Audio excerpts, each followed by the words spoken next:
భయపడకు.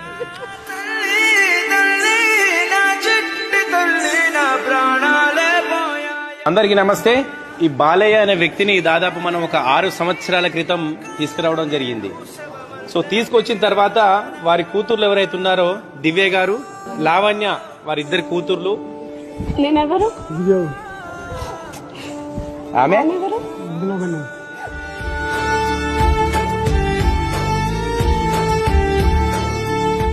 వాళ్ళు గత 1-2 నెలల నుంచి కూడా అన్నదానాలు చేస్తున్నారు. ఇక్కడికి వచ్చి అన్నదానం అయిపోయిన తర్వాత మరి నిజంగా వాళ్ళ కూతుర్లు వచ్చి నా దగ్గర కన్నీరు పెట్టుకోవడం జరిగింది. మా నాన్నని ఎక్కడైనా వెతకండి, మేము ప్రతిరోజు వెళ్లి వెతుకుతా ఉన్నాము, మా నాన్న ఎక్కడ రోడ్ల మీద కనిపించట్లేదు. తీసుకొని పోవాలి. బాయ్, మంచిగా ఆడుకోవాలి నాన్న రోజు, సరేనా?